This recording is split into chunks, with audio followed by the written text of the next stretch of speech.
ഇന്നും നമ്മളൊരു bottle art തന്നെയാണ് ചെയ്യാൻ പോണത്. വളരെ ഈസി ആയിട്ട് എല്ലാവർക്കും ചെയ്യാൻ പറ്റുന്ന രീതിയിലുള്ളൊരു ബോട്ടിൽ ആർട്ടാണ്. അപ്പോൾ അതിന് വേണ്ടിയിട്ട് ഞാൻ ഇതുപോലുള്ളൊരു ബോട്ടിൽ എടുത്തിട്ടുണ്ട്. ഇത് നല്ലൊരു പ്രത്യേക ഒരു ഷേപ്പായിട്ടുള്ള നല്ല ഭംഗിയുള്ളൊരു ബോട്ടിലാണ്.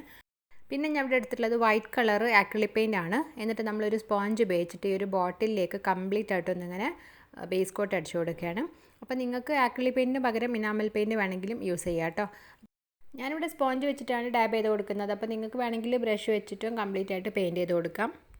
അപ്പോൾ ഞാനിവിടെ ഒരു കോട്ട് അടിച്ച് നന്നായിട്ടൊന്ന് ഡ്രൈ ആയതിന് ശേഷം സെക്കൻഡ് കോട്ടും കൂടി അടിച്ച് റെഡിയാക്കി എടുക്കുന്നുണ്ട്. അപ്പോൾ ഇനാമൽ പെയിൻ്റ് ആണെന്നുണ്ടെങ്കിൽ നമുക്ക് ഒരു കോട്ട് തന്നെ അടിച്ചു കൊടുത്താൽ മതി, നല്ലൊരു കവറേജ് ആയിട്ട് കിട്ടും. അപ്പോൾ ആക്രിലിക് പെയിൻ്റ് ആകുമ്പോൾ ആ ഒരു ബോട്ടിൽ അത്രക്കൊരു ഫിനിഷിങ് കിട്ടില്ല. അപ്പോൾ അതുകൊണ്ട് സെക്കൻഡ് കോട്ടും കൂടി അടിച്ച് നല്ലൊരു ബ്രൈറ്റ് ആയിട്ട് എടുത്തിട്ടുണ്ട്. നല്ലൊരു ഭംഗിയുണ്ടല്ലേ, ഈ ഒരു പ്രത്യേക ഷേപ്പ് ആയതുകൊണ്ട് ആ ഒരു വൈറ്റ് കളറും കൂടി അടിച്ചു കൊടുത്തിട്ട്. പിന്നെ ഞാൻ ഇവിടെ എടുത്തിട്ടുള്ളത് ഡ്രസ് മൈ ക്രാഫ്റ്റിൻ്റെ ട്രാൻസ്ഫർമി ഷീറ്റാണ്. അപ്പോൾ ഇത് വിൻറ്റേജ് എലമെൻസിൻ്റെ ഒരു ഷീറ്റ്സാണ് കേട്ടോ. അപ്പോൾ ഇതിൽ ഒരുപാട് ബേർഡ്സും പിന്നെ അതുപോലെ ലീവ്സൊക്കെ ആയിട്ട് നല്ലൊരു വിൻറ്റേജ് സ്റ്റൈലുള്ള ഒരു പിക്ചേഴ്സാണ് ഉള്ളത്. ആദ്യം നമ്മൾ സിസേഴ്സ് ഉപയോഗിച്ചിട്ട് നമുക്ക് ഏത് ഡിസൈനാണോ വേണ്ടത് അത് ജസ്റ്റ് ഒന്നിങ്ങനെ കട്ട് ചെയ്തെടുക്കുക. അപ്പോൾ അത് കഴിഞ്ഞിട്ട് നമ്മൾ കട്ട് ചെയ്തിട്ടുള്ള ആ ഒരു ഡിസൈൻ്റെ സൈഡിലുണ്ടാവില്ല കുറച്ചൊരു വൈറ്റ് കളർ, ആ ഒരു ഭാഗമൊക്കെ ഇങ്ങനെ ഒന്ന് കട്ട് ചെയ്ത് മാറ്റുക കേട്ടോ. നമ്മൾ ഈ സ്ക്രാപ്പ് ബുക്കിങ്ങിനൊക്കെ വേണ്ടിയിട്ട് ഇങ്ങനെ ഫസി കട്ടിങ് ചെയ്യില്ല, അപ്പോൾ അതുപോലെ നമ്മളിങ്ങനെ വേണ്ട ഡിസൈൻസൊക്കെ കട്ട് ചെയ്തെടുക്കുക. അപ്പോൾ അങ്ങനെ ഞാൻ കുറച്ച് ആ ഒരു ലീവ്സും അതുപോലെ കുറച്ച് ബേർഡ്സിൻ്റെ പിക്ചേഴ്സൊക്കെ ഒന്നിങ്ങനെ കട്ട് ചെയ്ത് റെഡിയാക്കി എടുത്തിട്ടുണ്ട്. പിന്നെ ഞാനിവിടെ ഒരു ബൗളിൽ കുറച്ച് വെള്ളം എടുത്തിട്ടുണ്ട്, നോർമൽ വെള്ളമാണ്. പിന്നെ അതുപോലെ ഒരു സ്പോഞ്ചിൻ്റെ പീസ്, പിന്നെ അതുപോലെ ഒരു ടിഷ്യൂ പേപ്പറിൻ്റെ ഒരു പീസും എടുക്കാം. അപ്പോൾ ടിഷ്യൂ പേപ്പറിന് പകരം നിങ്ങൾക്ക് കോട്ടൻ്റെ ക്ലോത്ത് വേണമെങ്കിലും എടുക്കാം കേട്ടോ. ഇനി നമ്മൾ എന്താ ചെയ്യുന്നതെന്ന് വെച്ചാൽ നമ്മൾ ഈ കട്ട് ചെയ്തിട്ടുള്ള ഡിസൈനില്ലേ, അപ്പോൾ ആ ഡിസൈനിൻ്റെ മേലെ ഒരു തിന്നായിട്ടുള്ളൊരു കവറിങ് ഉണ്ടാവും, ഒരു ലാമിനേഷൻ ചെയ്ത പോലെയുള്ള ആ ഒരു കവറിങ് പെട്ടെന്ന് തന്നെ നമുക്ക് പൊളിച്ചെടുക്കാൻ പറ്റും. അപ്പോൾ അത് പൊളിച്ച് മാറ്റിയിട്ട് നമുക്ക് ബോട്ടിൽ എവിടെയാണോ അത് സ്റ്റിക്ക് ചെയ്യേണ്ടത് ആ സ്ഥലത്ത് വെച്ചിട്ട് നന്നായിട്ടൊന്നിങ്ങനെ ഇതുപോലെ പ്രസ് ചെയ്ത് കൊടുക്കുക കേട്ടോ. ഇനി അതുപോലെ നമുക്ക് വേറൊരു ഡിസൈനും കൂടെ എടുക്കാം. എന്നിട്ട് അതിൻ്റെ മേലുള്ള ഒരു തിന്നായിട്ടുള്ള കവറിങ് നമ്മളൊന്നിങ്ങനെ ഇതുപോലെ ഒന്ന് റിമൂവ് ചെയ്യാൻ കേട്ടോ. ഭയങ്കര ഈസി ആയിട്ട് തന്നെ കിട്ടും. പിന്നെ നമ്മൾ ആ ഒരു ഡിസൈനുള്ള ഒരു ഭാഗത്ത് നമ്മൾ കൈ വെച്ച് തൊടരുത് കേട്ടോ. അപ്പോൾ ആ ഒരു ഭാഗത്തുള്ള പ്രിൻ്റഡ് നമ്മളെ കയ്യിലേക്കാവും. അപ്പോൾ അത് നമ്മൾ കറക്റ്റ് എവിടെയാണോ നമുക്ക് പ്രസ് ചെയ്തെടുക്കേണ്ടത് ആ ഭാഗത്ത് തന്നെ വെച്ച് നന്നായിട്ടൊന്ന് പ്രസ് ചെയ്തെടുക്കുക. അത് മാത്രം ശ്രദ്ധിച്ചാൽ മതി. അപ്പോൾ അങ്ങനെ നമുക്ക് ആ ഒരു ഡിസൈന് എവിടെയൊക്കെയാണോ നമുക്ക് ആ ഒരു ബോട്ടിലേക്ക് ആ ഒരു ഡിസൈന് വേണ്ടത് അപ്പോൾ അതിനനുസരിച്ച് നമ്മൾ ഒട്ടിച്ചു കൊടുക്കാം. അപ്പോൾ ആദ്യം നമ്മളിങ്ങനെ കട്ട് ചെയ്ത് കഴിഞ്ഞതിന് ശേഷം നമ്മൾ ഒട്ടിക്കുന്നതിൻ്റെ മുമ്പേ ജസ്റ്റ് ഒന്നിങ്ങനെ വെച്ച് നോക്കാം കേട്ടോ. ബോട്ടിൽ നമുക്ക് എവിടെയൊക്കെയാണോ വേണ്ടത് അതിനനുസരിച്ചൊന്ന് റെഡിയാക്കിയതിന് ശേഷം നമ്മൾ ഒട്ടിച്ചു കൊടുക്കുക. പിന്നെ ഒരു കാര്യം ശ്രദ്ധിക്കേണ്ടത്, ഈ ഒരു ഡിസൈൻ്റെ മിറർ ഇമേജ് ആയിട്ടായിരിക്കും നമ്മളെ ബോട്ടിലേക്ക് വരിക, നേരെ ഓപ്പോസിറ്റ് ആയിട്ടായിരിക്കും വരിക മിറർ ഇമേജ് ആയിട്ട്. അപ്പോൾ അതൊന്ന് ശ്രദ്ധിക്കുക, അതിനനുസരിച്ച് നിങ്ങൾ ഡിസൈൻസൊക്കെ ഒന്ന് അറേഞ്ച് ചെയ്യുക കേട്ടോ. ഇനി നമ്മൾ എന്താ ചെയ്യുന്നതെന്ന് വെച്ചാൽ നമ്മൾ ഈ സ്പോഞ്ച് ഇങ്ങനെ ആ ഒരു വെള്ളത്തിൽ ഡിപ്പ് ചെയ്തിട്ട് നമ്മൾ ഈ സ്റ്റിക്കറിൻ്റെ മേലെ ഇങ്ങനെ ഡാബ് ചെയ്ത് കൊടുക്കുകയാണ്. അപ്പോൾ നമ്മൾ ഡാബ് ചെയ്യുന്ന സമയത്ത് ആ ഒരു ഡിസൈൻ ഇങ്ങനെ പുറത്തോട്ട് ഇങ്ങനെ തെളിഞ്ഞ് കാണും കേട്ടോ. അപ്പോൾ അതുവരെ നമ്മൾ ആ സ്റ്റിക്കർ ഒന്ന് വെറ്റ് ആവുന്നവരെ ഇതുപോലെ ഇങ്ങനെ ഡാബ് ചെയ്ത് കൊടുക്കുക.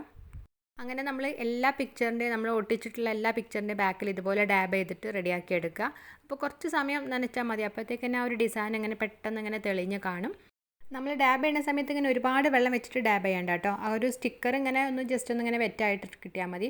ഒരുപാട് വെള്ളം ആകുമ്പോൾ നമ്മളെ ബോട്ടിലിൻ്റെ സൈഡിലേക്കൊക്കെ വെള്ളമായിട്ട് ഇങ്ങനെ ഒരുപാട് ആ പെയിൻറ്റിംഗ് ഒക്കെ ചീത്തയായി പോവും.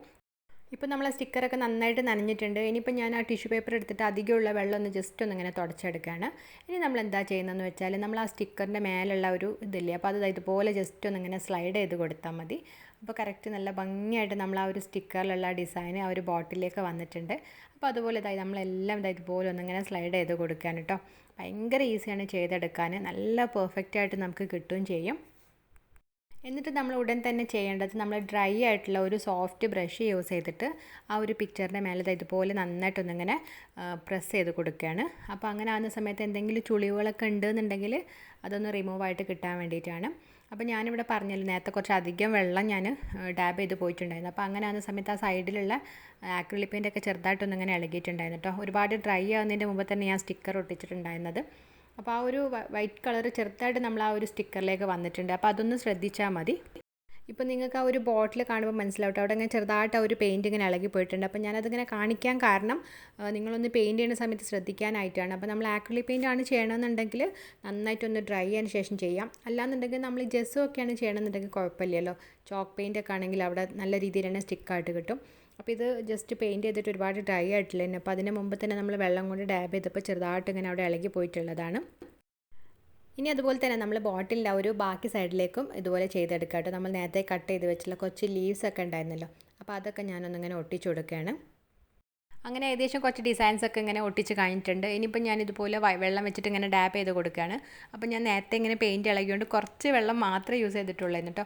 പെട്ടെന്ന് തന്നെ ഇങ്ങനെ സ്ലൈഡ് ചെയ്ത് നോക്കി. അപ്പോൾ അങ്ങനെ ആകുന്ന സമയത്ത് നീറ്റായിട്ട് വന്നിട്ടില്ല കേട്ടോ. കുറച്ചും കൂടെ സമയം നമ്മളൊന്ന് ഇങ്ങനെ ഡാബ് ചെയ്യണം, അപ്പോഴേ ഡിസൈൻ വരുള്ളൂ. അപ്പോൾ അതൊന്ന് ശ്രദ്ധിക്കുക. അപ്പോൾ അതാണ് ഞാനിത് ചെയ്ത സമയത്ത് 1-2 അബദ്ധം പറ്റി ഞാൻ കറക്റ്റ് പറയുന്നത് നിങ്ങൾ ശ്രദ്ധിക്കാൻ വേണ്ടിയിട്ടാണ്.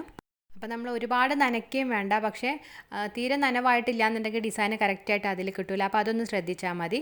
പിന്നെ ഈ ഒരു ഭാഗത്ത് ഞാൻ 2 ഡിസൈൻ ഇങ്ങനെ ഒന്നിൻ്റെ മേലെ ഒന്നായിട്ടാണല്ലോ ചെയ്തിട്ടുണ്ടായിരുന്നത്. അപ്പോൾ അതുകൊണ്ട് ആ ഒരു സ്റ്റിക്ക് ചെയ്ത് ഇങ്ങനെ പറിച്ചെടുക്കാൻ കുറച്ചൊരു പാടായിരുന്നു. അപ്പോൾ അതൊന്ന് ശ്രദ്ധിച്ചാൽ മതി. അപ്പം നമ്മൾ ഒരുമിച്ച് ഇങ്ങനെ കുറേ ഡിസൈൻസ് വെച്ച് ചെയ്യുകയാണെന്നുണ്ടെങ്കിൽ വിട്ടിട്ട് ചെയ്യാം. അപ്പോൾ ഇത് ഞാനിങ്ങനെ ഒന്നിൻ്റെ ആ ഒരു ഡിസൈൻ്റെ മേലെയായിട്ട് തന്നെയായിരുന്നു വേറൊരു ഡിസൈൻ വെച്ചത്, കറക്റ്റ് ഒരു ജോയിൻ്റ് ആയിട്ട് കിട്ടാനായിട്ട്. അപ്പോൾ അതുകൊണ്ടായിരുന്നു ആ ഒരു ഇത് വന്നിട്ടുള്ളത്. അപ്പോൾ നമുക്കിങ്ങനെ കുറേ ഡിസൈൻസ് വെച്ചിട്ട് ഒരുമിച്ച് ഇങ്ങനെ ഡാബ് ചെയ്തിട്ട് പീൽ ചെയ്തെടുക്കാം. അപ്പോൾ അല്ലാന്നുണ്ടെങ്കിൽ ഓരോ ഡിസൈൻസ് ആയിട്ട് വെച്ചിട്ട് ഡാബ് ചെയ്തെടുത്തു, പിന്നെ അതിന് ശേഷം വേറെ സ്റ്റിക്കർ അങ്ങനെ വേണമെങ്കിലും ചെയ്തെടുക്കാം കേട്ടോ. പിന്നെ ഞാനിവിടെ നെക്കിൻ്റെ സൈഡിലും 2 കുഞ്ഞ് സ്റ്റിക്കർ ഒട്ടിച്ചിട്ടുണ്ടായിരുന്നു. അപ്പോൾ അതും കൂടി ഡാബ് ചെയ്തെടുത്തു. പിന്നെ ഞാൻ ആ ബ്രഷ് വെച്ചിട്ട് ജസ്റ്റ് ഒന്നിങ്ങനെ പ്രസ് ചെയ്ത് കൊടുത്തിട്ടുണ്ട്. അപ്പോൾ നമ്മൾ ബ്രഷിലാണെങ്കിലും വാർണിഷോ വെള്ളമോ ഫെവിക്കോളോ ഒന്നും അപ്ലൈ ചെയ്തിട്ടില്ല കേട്ടോ. അതൊന്ന് ശ്രദ്ധിക്കുക. പ്ലെയിൻ ആയിട്ടുള്ളൊരു സോഫ്റ്റ് ബ്രഷ് യൂസ് ചെയ്തതാണ്. പിന്നെ നമ്മൾ ഫസ്റ്റ് ഒട്ടിച്ച സമയത്ത് കുറച്ച് ഡാബ് ചെയ്തപ്പോൾ വെള്ളം കുറച്ച് കൂടിയപ്പോൾ 1-2 സ്ഥലത്ത് ഇങ്ങനെ പെയിൻറ്റ് ചെറുതായിട്ട് ഇളകി പോയിട്ടുണ്ടായിരുന്നു. അപ്പോൾ അവിടെ ഞാൻ 1-2 സ്റ്റിക്കർ ഇങ്ങനെ ഒട്ടിച്ചിട്ടൊന്ന് റെഡിയാക്കി എടുത്തിട്ടുണ്ട്. അങ്ങനെ നമ്മൾ ബോട്ടിലേക്ക് ഏകദേശം നല്ലൊരു വിൻറ്റേജ് എലമെൻറ്റ്സ് ആയിട്ടുള്ള കുറച്ച് പിക്ചേഴ്സൊക്കെ ഒട്ടിച്ചെടുത്തിട്ടുണ്ട്. അപ്പോൾ നമ്മൾ ഈ ഡെക്കോ ട്രാൻസ്ഫർ ഷീറ്റ്സ് ആയതുകൊണ്ടാണ് വളരെ ഈസി ആയിട്ട് നമുക്ക് ചെയ്തെടുക്കാൻ പറ്റുന്നത്. പ്രത്യേകിച്ച് നമ്മളൊരു ഗ്ലൂ ഒന്നും അപ്ലൈ ചെയ്തിട്ടില്ല, അല്ലാതെ തന്നെ നല്ല നീറ്റായിട്ട് തന്നെ വന്നിട്ടുണ്ട്.